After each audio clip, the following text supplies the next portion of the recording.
Okie dokie. Next up, we've got Katharine Hubbard talking to us about the implementation of an inclusive education framework. Hopefully it's all good to go. Yeah, all good to go, hopefully. So lovely to see you. It's the first time I've been to bioscience in about 6 years, so it's lovely to see everybody in person. So this is unashamedly going to be a bit more of a narrative-based talk, really talking about the kind of split personality and split roles that I've had over the last 3 years. So I'm in the Department of what department, school, whatever we are on this week.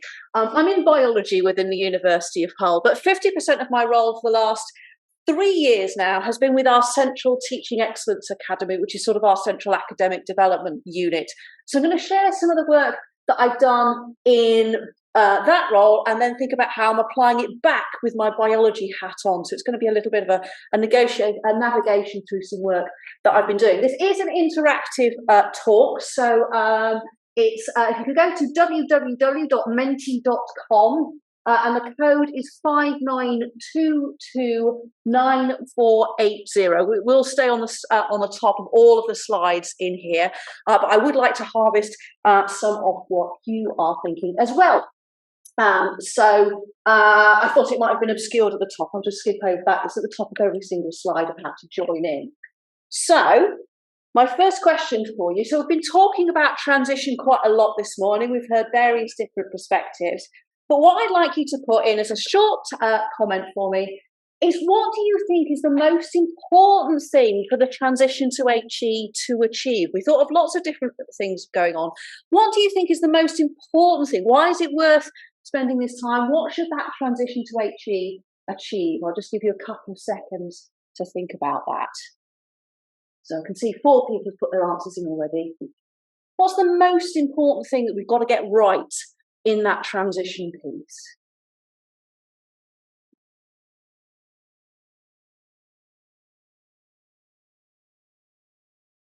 Brilliant, lots of responses coming in. Okay.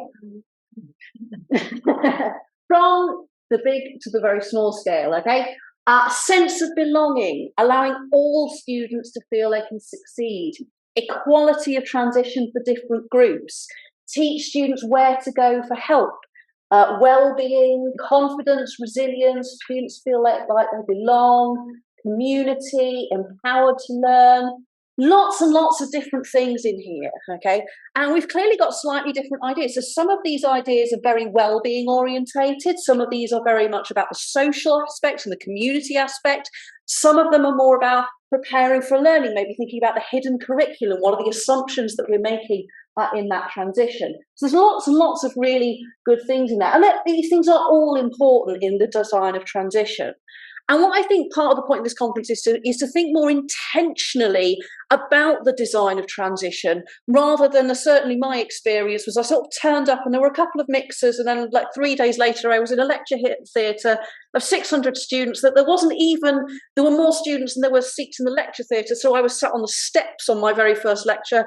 What am I doing? And I was quite an academically capable student. I was ready and raring to go for university, and it was like, what's happening? What's it like for a lot of our students? So we want to think a little bit more intentionally about the design of this, and particularly thinking about that sense that all students need to be brought on board effectively. They all need to feel they belong. They all need to feel prepared, which of course speaks to the fundamental concept of inclusive education. So over the last 3 years, what I've done is to write our institutional inclusive education framework, which I'll share with you in a second. At this point, I must acknowledge my colleague Paula Gawthorpe, who's in the nursing department, who's co-written this work with me.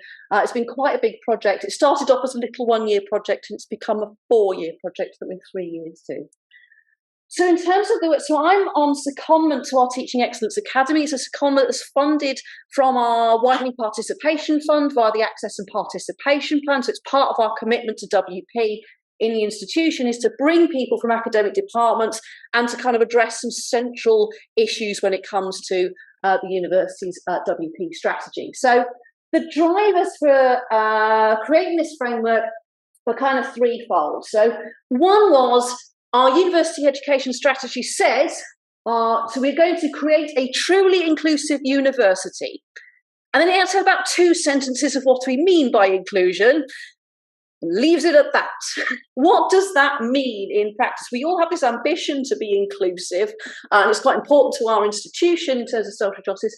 What does that mean for the practicing academic on the ground in biology, in economics, in philosophy? My specific area of focus is looking at the awarding gap. So we've made 4 awarding gap targets in our access and participation plan. So I don't just cover the ethnicity awarding gap, I cover from students from educationally disadvantaged areas, mature students, disabled students, and students of Black and Asian ethnicities. And Paula works on retention of students, so we have some issues with retention. Again, they're not even across the university. So we kind of got these big challenges. Do something about this, and a blank sheet of paper is effectively was the remit of the secondment. Fill this blank sheet of paper with something that will be useful across the university. And what started literally as a back of the envelope, it then became a single PowerPoint slide, has become our university inclusive education frameworks. This is freely available to everyone. You can go to www.hull.ac.uk/inclusive education. There's a full kind of blurb, there's case studies, there's all sorts of supporting information there, and it would be lovely if you were using some of it. So just to talk through the framework a little bit. So this has been co-developed between students, staff, professional services staff, academics in different disciplines, people in the doctoral college, so incorporating postgraduate. It's embedded in all the relevant literature and all the relevant reports, and went through quite a lot of iterations of testing it out internally. What we've done is we've kind of defined it into 5 domains. It ultimately comes from the work of Alan Alfred Zimdars, but we've changed it quite a bit, of 5 things that we think are essential for a truly inclusive education. First line is structures and processes, which is often the thing that gets in the way on the ground, but it's important if you want to be inclusive and embed stuff, the structures have to be right. So you've got to have the right data, you've got to have the right policies, you've got to have the right infrastructure, you've got to have the whole university embedding this stuff there. So that's often something, it's in terms of like senior leadership of the university, but also do staff and students on the ground understand those policies? What's the implication of our mid-cert policy on how you might approach your study? So it's also an understanding piece. There's a whole piece about curriculum, so we've heard quite a bit about decolonised, diversified and personalised learning. So Dave just talked about the opportunity to personalise capstone projects. Nick was talking about that diversification piece, but also thinking about addressing the hidden curriculum. So what assumptions are we making of our students coming in? All of that sort of stuff. Assessment and feedback, we know that's such an important driver, both of student success, but also student anxieties and mental health. So what's your assessment strategy? We've gone for a competency-based approach. So we have an entire faculty with no exams at all. BSc Biology has no exams at all. We've moved exclusively to a much more what can you do approach rather than what can you remember.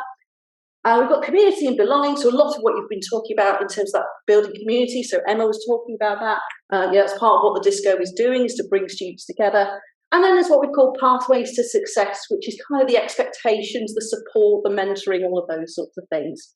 So we have this framework that's then underpinned by the principles on the right-hand side, which we launched in November 2021 internally, and is now being embedded across the university. So when I do awarding gap workshops across the university, it's all tied to the framework. We pick on aspects of the framework that will help in terms of addressing awarding gaps. When Paula does retention workshops, she pulls on slightly different bits of the framework, but it's there as a common language, and it's being embedded across the university. So what I'd now like you to do is the second question. Think about something you do in your existing transition design and align it to the framework. So think of something that you do, think your induction program's coming up. What have you got in there, and how does it link to that structure? Is it something that talks to curriculum? Is it something that talks to community? So pop your ideas in there. Give me an example of something that you already do, because this isn't about reinventing the wheel, that aligns to the framework. So here goes your next question. Something you're doing in transition that might align to the framework.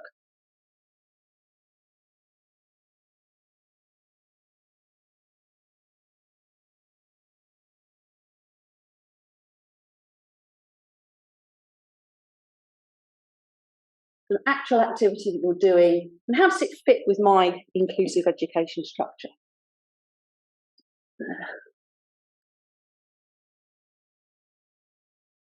Good. Okay, so we're starting to get some ideas. Okay, so community, getting to know you forums, those sorts of things, meet your tutors, community treasure hunt around campus.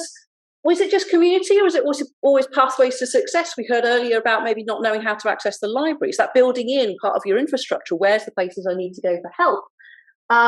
Moving away from RACER, orientation to the VLE, name badges with cultural representations and pronouns, those sorts of things. They're all building community. So I think a lot of what we're doing sort of already fits with this, but the frameworks that we found quite helpful institutionally to kind of help people to identify what they are doing and maybe what they're not doing. So, are we thinking about structures and processes? Are we thinking about how we help students navigate some of those systems, for example? So what it does is help, and we've got kind of audit tools and stuff to help people recognise, we're doing quite a lot in this space.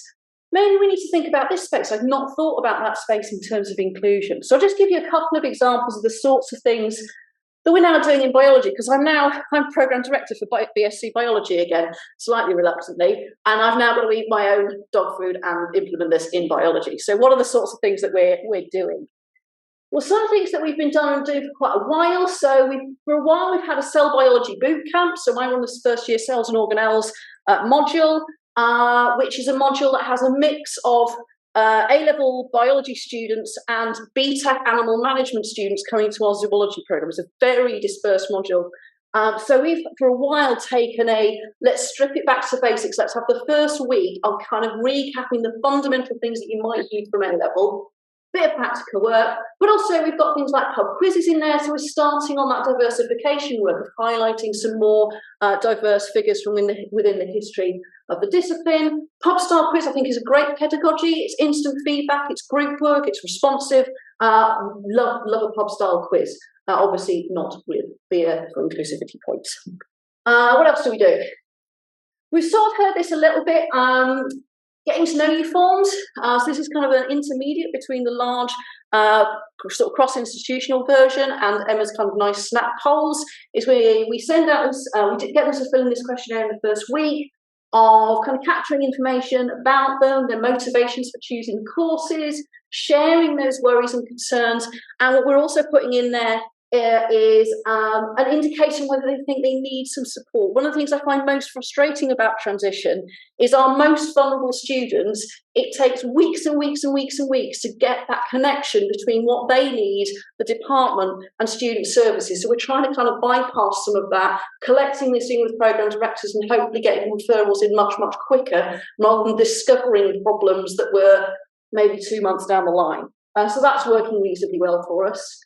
New thing we're going to do this year, our marketing department helped us to put together some really nice case studies of recent graduates. Again, they look more like the students in the class than we do. We got them to just do little video messages that will play during induction. So, hi, I'm Katharine. I graduated from BSc biology a couple of years ago. I'm doing a PhD at the moment. This is my top tip. This is what I remember feeling in that beginning year. Just a minute's worth, but that personalisation of I'm where you were 3 years ago. So that's kind of with the community thing, but it's also building on that pathways to success, seeing their future from day one of their degree. This is what I might be able to achieve in these little video messages from recent graduates. So it's been a whistle-stop tour of the sorts of things that we're up to, and hopefully it's of some use to you. Couple of shameless plugs. It's now going cross-institutional. So we've got funding from the QAA to make cross-institutional versions. So we've got formal partnerships with these universities. We've been around and talked to lots of different people over the last few months.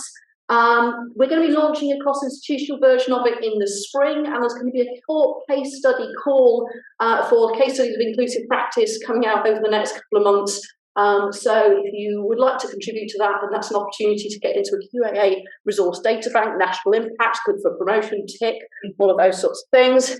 And second shameless plug is For my sins, I'm organising the Society of Experimental Biology December Symposium, which is 19th to 20th December in Cambridge, on the theme of decolonisation and diversification of biosciences education. We've got quite an exciting programme that's just about to be launched. Abstracts are coming up.